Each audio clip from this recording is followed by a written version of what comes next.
pessoal ligado no canal, seja muito bem-vindo ao nosso estudo de hoje. Estamos aprendendo mais com a história de Neemias, nossa lição 9. E vamos para o nosso estudo de hoje. Mas antes, se inscreva no canal, ativa o sininho, deixa o like, segue no Instagram e vamos lá para o nosso estudo de hoje. Rola a vinheta, pessoal.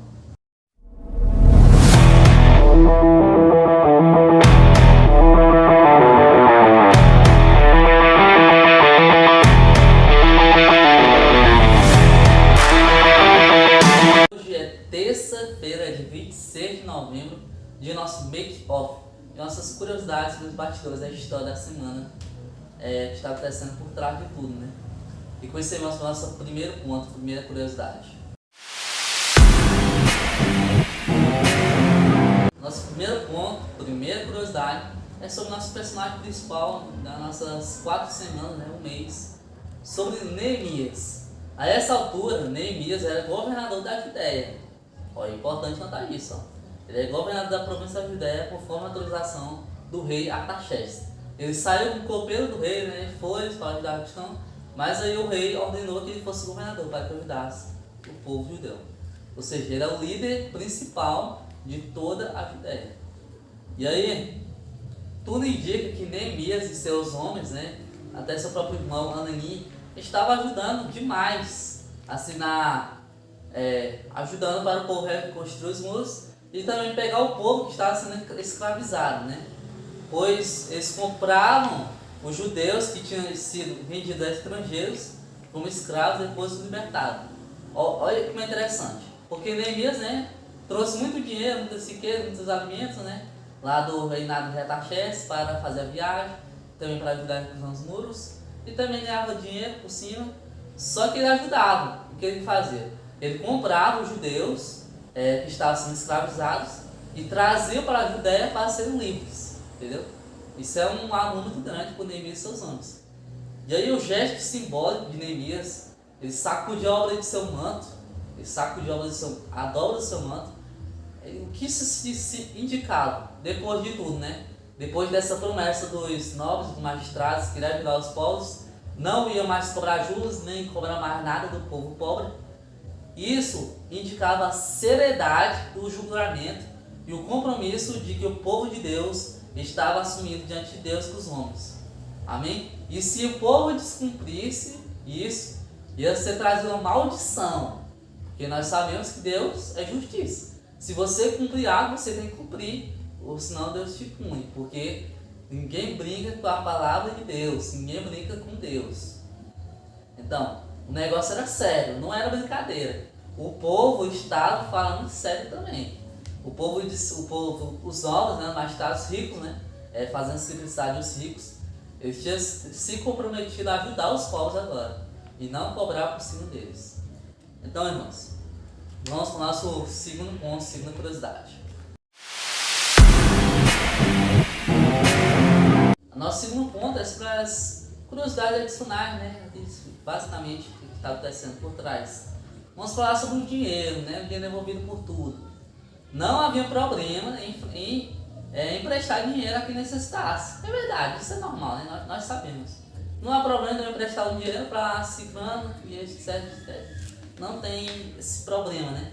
Mas a questão do povo judeu, naquele tempo dos ricos, é que eles estavam cobrando juros. Ou seja, se o povo pobre, se os pobres, né, estavam pedindo R$100, aí o cara lá, o rico, né, ele cobrava o juro de 10%. Aí se o cara não, se fosse um prazo de um mês, e se ele não entregasse os R$100 de um mês, aumentaria para 110.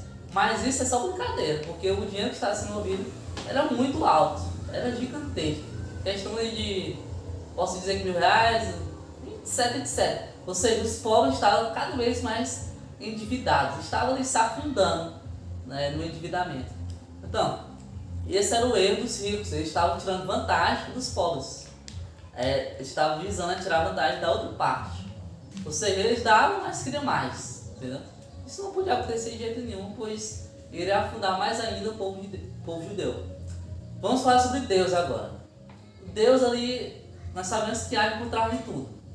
Mas por que está acontecendo isso e como é que Deus não protegeu o povo nessa situação? Não auxiliou, sendo que Deus auxiliou depois. Então, por causa da conduta egoísta de alguns que tinham voltado para a Judéia, Deus não havia abençoado a terra. Deus não havia abençoado a terra.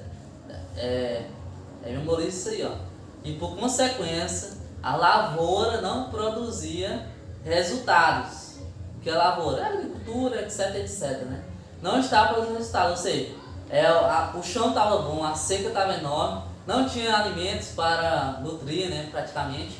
Então, estava triste a situação. Aí, para sobreviver, o que tinha acontecido com os povos? Olha como estava triste a situação. As pessoas que trabalhavam no campo, que a maioria dos povos, né, começaram a comprar a crédito os mantimentos a preços elevadíssimos.